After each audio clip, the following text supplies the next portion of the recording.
Okay, so today we're going to kind of flip the script on how we view setbacks. We're doing a deep dive into the idea that failure is actually the key to success. We're looking at an episode of the Mindful Minutes podcast. It's called Embracing Failure as the Path to Success. Okay. And it really pushes back against the whole learn from your wins narrative. Yeah. They actually say that the most successful people are the ones who actually look for challenges. Right. Yeah, it makes you think about those times when things were really easy. Like, did you actually learn anything? All the time. Right. Like when I totally aced that history test in high school without even opening the book, I got the A, but did I actually learn anything? No. Exactly. Success can be deceptive. Yeah. It hides your flaws and makes you complacent. So how do we fight that? Well, according to Mindful Minutes, it's all about embracing the discomfort of failure. Interesting. But isn't there a difference between good failure and bad failure? How do we know which risks to take? That's a great question. And the Mindful Minutes episode talks about that. They say a big part of embracing failure is knowing the difference between a calculated risk and a reckless one. Okay, so it's not about just jumping into anything. Right. It's about being smart about it. Exactly. Pushing yourself, but also being aware of what could happen. So you got to choose challenges that actually fit with your goals. Yes. That's where it gets really interesting because Mindful Minutes uses Thomas Edison as a perfect example. Of course. Of someone who mastered this whole failing forward thing. Oh, yeah. He's got that famous quote, I have not failed. I've just found 10,000 ways that won't work. He just kept going. He knew that each setback was just like a data point. Wow. It got him closer to where he wanted to be. So we should be looking at failure as feedback. Yes. It's part of the process. Not the end of it. Right. And that's the idea of iterative learning. Try something that doesn't work, figure out why, and try again. So you keep refining it? Yes. And it's all fueled by those failures. I wonder if Edison would have been as successful if he'd gotten the light bulb right on the first try. Probably not. He would have missed out on so much. Exactly. And I think that's a really important point that Mindful Minutes makes. Yep. It challenges this idea that success equals worth and failure is like the opposite. Yeah, it's like we're taught that failure is a bad thing. Right? Instead of just a normal part of life. Yeah, and that fear of failure can really hold us back.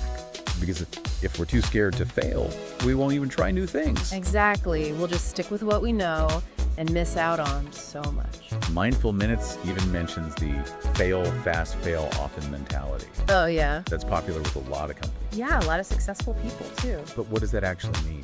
It means the more you experiment, the more you fail. The faster you learn. Exactly. You just keep iterating until you make something amazing. So failure is like a part of being creative. It is. So instead of seeing failure as a wall, we should see it as a stepping stone. Yes. And that can be really freeing. Yeah. That helps you be more daring. I like that. So listeners, I want you to think about a time when you didn't do something because you were afraid to fail. What happened? Did it help you or did it hurt you? It's something to really think about because Mindful Minutes doesn't just tell us to get over our fear of failure. Yeah. They give us actual steps to change how we see it. Oh, cool. Let's hear it. Yep. How do we embrace failure as the path to success? All right, so the first thing Mindful Minutes talks about is changing our perspective. It's about seeing failure as part of the journey to success, not the opposite of it. I see. Yeah, that little change can make a big difference. Right. It's like knowing that setbacks are going to happen. Yeah. But they don't have to stop us.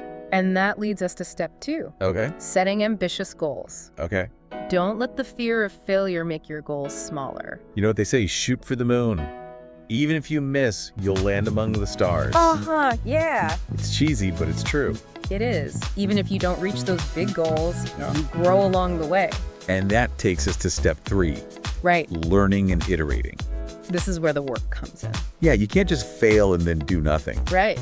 You got to think about what went wrong. Yes. Figure out what you learned and then try again, but better. Exactly. Each failure gives you information. Oh. You can see what you missed and then fix it. Mindful Minutes says this is how you keep getting better. Yes. It's all about continuous improvement. So failure becomes like a guide. Yeah. It helps us reach our goals. And to do that well, you need resilience. Okay. That's step 4. Okay, so failure can be tough emotionally. It can be. Mindful Minutes says we need ways to deal with that. Like mindfulness or talking to people who support you. Being kind to ourselves. Yes. Self-compassion is so important. It's easy to get down on yourself when you mess up. It is. But failure isn't bad. No? It's just part of the process. Speaking of celebrating the process, that brings us to step 5. Oh, yeah, the last one. Celebrate your failures. I know it sounds weird, but hear me out. Okay. It's about recognizing all the work you put in, even if you didn't get the result you wanted. It's about the journey, Yeah, not just the destination. exactly. What do you think about this last step? It's cool. Like, each failure is actually a little success. I like this. It shows that you're trying new things. Yeah. It's like those blooper reels at the end of movies. Yeah. They show that even the best mess up sometimes. And sometimes those mess ups lead to even better things. That's a great point. So failure isn't the enemy. Yeah. It's like a teacher.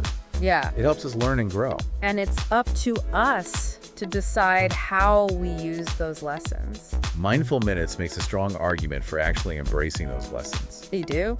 This has given me so much to think about. Me too. And I bet our listeners are feeling the same way. I think so. So let's go back to that question you asked before. So you asked, if we really embrace failure as like a learning opportunity, how might that change our approach to setting goals, taking risks, and pursuing our passions? I'm really curious to hear your thoughts on this. Yeah, that's a big question. Like, imagine if we weren't always so worried about messing up. It could change everything. Right. Like, what if we actually looked for challenges? Exactly. We might set bigger goals because even if we fail, Yeah. we'll still learn something from it. Could be more resilient. Right. We might be more willing to try new things. Like start a business. Yeah. Or like just say yes to things that scare us a little. Like, this episode is giving us permission to be more daring. It is. Think about how many times you haven't done something because you were worried about what people would think. Oh, all the time. But what if we saw those judgments as like helpful feedback? Ooh, that's interesting. It can help us do better next time. Yeah. It takes away some of the fear. Right. And it helps us focus on learning and growing. This episode has totally changed how I think about failure. Me too. It's not the end of the world. It's just like a twist in the story. And who knows, maybe that twist leads to something even better. I love that. So to all our listeners out there, Yeah. think about how your life would be different if you really saw failure as a teacher. That's a good question. Yeah. Maybe if we change how we see failure, we can be even more successful and innovative and fulfilled. Absolutely. So go out there and embrace those failures. They might just help you unlock your full potential. Thanks for joining us, and until next time, happy failing.